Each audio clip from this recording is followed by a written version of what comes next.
కీర్తనలు 18వ అధ్యాయం 28వ వచనం. నీవు నా దీపము వెలిగించెదవు, నా దేవుడైన యెహోవా నా చీకటిని వెలిగించెను. వాక్యం యొక్క సందర్భం కీర్తనలు 18వ అధ్యాయం.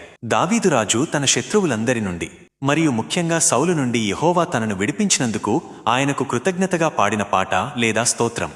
ఈ అధ్యాయం 2 సమూయేలు 22వ అధ్యాయంలో కూడా ఉంది. ప్రధాన ఇతివృత్తం దేవుని రక్షణ, శక్తి మరియు విశ్వసనీయత. దేవుడు దావీదుకు అండగా నిలబడి కష్టాల నుండి మరియు మరణం అంచు నుండి రక్షించాడు. 28వ వచనం. ఈ వచనంలో దావీదు తన జీవితంలో వచ్చిన చీకటిని, కష్టాలు, దురదృష్టం, ప్రమాదం లేదా నిస్సహాయత దేవుడు వెలుగుగా, విజయం, ఆశీర్వాదం, సంతోషం లేదా సురక్షితమైన మార్గం మార్చాడని ప్రకటిస్తున్నాడు. దీపం వెలిగించడం అనేది శ్రేయస్సు మరియు జీవితం యొక్క చిహ్నం. దేవుడే తనకు మార్గనిర్దేశం చేసే వెలుగని దావీదు గుర్తిస్తున్నాడు. మన జీవితానికి అన్వయం. ఈ వాక్యం మన ఆత్మీయ మరియు దైనందిన జీవితాన్ని సరిదిద్దుకోవటానికి గొప్ప మార్గదర్శనం ఇస్తుంది. 1. దేవునిపై సంపూర్ణ నమ్మకం.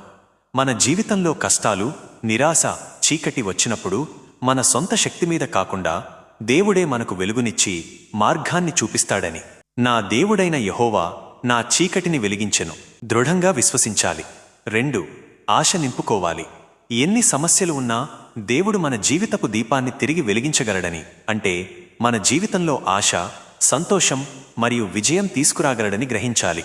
నిరాశలో కూరుకుపోకుండా దేవుని వైపు చూడాలి. 3. దేవుని వాక్యం ద్వారా మార్గనిర్దేశం. దేవుని వాక్యమే మనకు చీకటిలో వెలుగు వంటిది. కీర్తనలు 119 నుండి 105. మన జీవితాన్ని సరిచేసుకోవడానికి ప్రతిరోజు బైబిల్ చదవడం మరియు ప్రార్థన ద్వారా దేవుని చిత్తాన్ని తెలుసుకోవడం ముఖ్యం. దేవుడు వెలిగించే దీపం మనకు సరియైన మార్గాన్ని చూపిస్తుంది. ముగింపు. ఈ వాక్యం ద్వారా మన చీకటి సమయాల్లో దేవుడే మనకు వెలుగు, రక్షణ మరియు ఆశ్రయం అని మనం నేర్చుకోవాలి. మన జీవితంలో ఏ సమస్య వచ్చినా దానిని దేవుని చేతికి అప్పగించి ఆయన మార్గంలో నడవడానికి ప్రయత్నించాలి.